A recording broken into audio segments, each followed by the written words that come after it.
Well, I'm giving not a paper, but a compilation, for which again we are grateful to Yvonne, who's given us all the stories from the Bodleian, unpublished by him, and the poem. She's even now been and copied out for us all the publishers' letters, the correspondence between Barbara and the publishers in the wilderness years. And we are going to read them as a compilation with extracts in the diary also, and Barbara's own letters. Tim is going to read all the men, Tim Burnett, and I'll read the links and Barbara. I'm afraid I had a cataract operation recently, and I can't read through this eye, so I'm sorry, Rich, I'm going to have to put out the pilot patch, which is the most difficult. So, Barbara composed Some Tame Gazelle in her early 20s at home in Shropshire after graduating from Oxford. She finished the novel in 1935 and had it professionally typed and bound. Then, her diary recalls, 23rd of November 1935, my novel was sent to Chatto and Windus yesterday. But on the 6th of December, yesterday my novel was rejected by Chatto, but they wrote me a very nice letter. I wasn't as depressed as I thought I'd be, and even looked forward to cutting and improving it. 20 December. Today I had 2 stories rejected by the London Mercury, so that I only needed my novel back from Gollancz to complete everything. It came back from Gollancz. 29 December. At present I am depressed. I want to leave her, but I would be satisfied if my novel could be published. This first version of Some Tame Gazelle was rejected by Chatto and Windus, Gollancz, Macmillan, Methuen, and others. In 1936 she sent it to Jonathan Cape and received this reply. Dear Madam, I have been very interested in reading your Some Tame Gazelle. Personally, I have enjoyed it, but it is likely that it may just misfire and fail to attract any large body of readers. I am sending the MS back to you, but I shall be glad to see it again if you will spend a little time over it in giving attention to the following suggestions. These included choice of place and personal names, relationships within certain characters, the verification of quotations, and the profusion of underlines.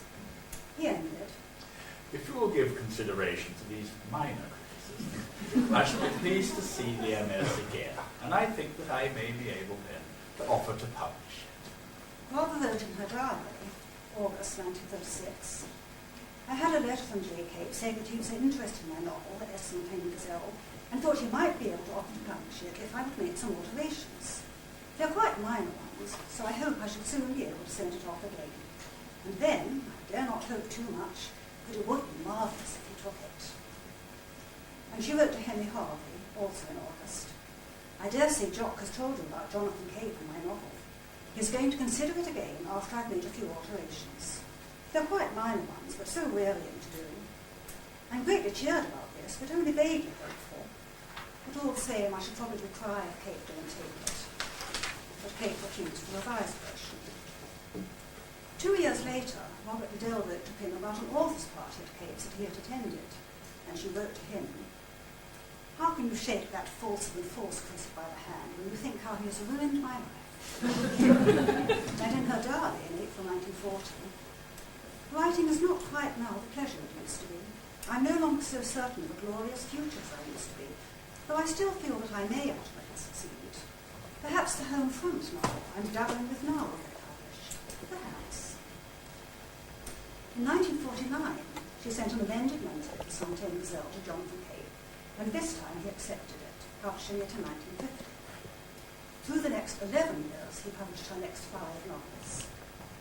After these years of happy collaboration, the following letter may perhaps have been the writing of a wall for Barbara. The publishers were looking at the figures. Cape to Barbara Pym after publication of her 4th novel, Less Than Angels, in 1955. I've been looking through the royalty statements, which will be sent out on October 1st. Yours is not exactly exciting, but all I can say is I hope you will go on writing. Sometimes it takes a long time before one strikes the popular fancy. There are signs that you are getting a definite public, but the process is slow. I hope you will not be discouraged. Jonathan Cape himself died in 1960, and the firm was reorganised, becoming much changed. In December 1962, Barbara received a letter from N. Askew, sales manager of Jonathan Cape. We are sorry to report that the sales of STG, EW, J&P and LTA appear to have practically finished, and as there is considerable pressure on our warehouse space, we consider it necessary to dispose of the existing stocks as remainders. There are approx 34 bound copies of STG, 13 bound copies of EW, 77 bound copies of J&P, and 701 bound copies of LTA. In accordance with the terms of the agreement, we are writing to inquire if you would care to purchase any copies before we dispose of the stocks. The prices we shall obtain will, in all probability, be less than the original costs of buying. We shall be willing to let you have as many copies as you require at 1 6 each, and would appreciate hearing from you within the next 2 weeks. Rob replied a week later, Dear Mr. Askew, I know the sales of my books are very small, but it seems a bit drastic to get books remainders.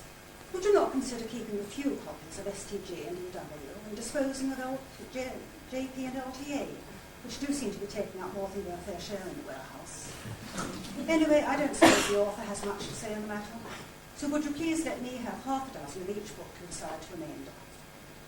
Askew replied a month later, I'm happy to inform you that Mr. Wren Howard has instructed me to agree to your request of not selling off as remainders 34 copies of STG and 13 copies of EW. Barbara's diary in early 1963 shows her excitement in finishing her 7th novel, which finally is this one. This is an extract from a letter to Philip Larkin in February. I sent my novel to Kate last week, but don't know yet what they think of it. I fear it can hardly come out of Catch-22 or The Passion Flower for 7 quantities, but I hope they will realise that it is necessary for a good publisher's list to have something milder. I will certainly let you have a proof copy when it gets to that stage. But, alas, in March she received this letter from G. Wren Howard of Kate's. By now Tom Mashler is listed among directors on the letterhead. Dear Miss Penn, I feel that I must first warn you that this is a difficult letter to write. Several of us here have now read, not without pleasure and interest, the typescript of your new novel, An Unsuitable Attachment, and have discussed it at considerable length, but have unanimously reached the sad conclusion that in present conditions we could not sell a sufficient number of copies to cover costs, let alone make any profit. All costs have now increased so much that it is necessary to sell many more copies than ever before to break even.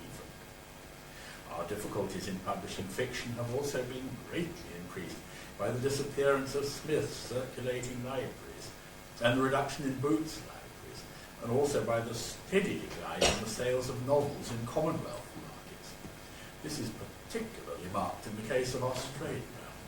You will, I am sure, appreciate how distasteful it is for me to have to write you in this strain after publishing a number of your novels and always having maintained a particularly friendly author-publisher relationship.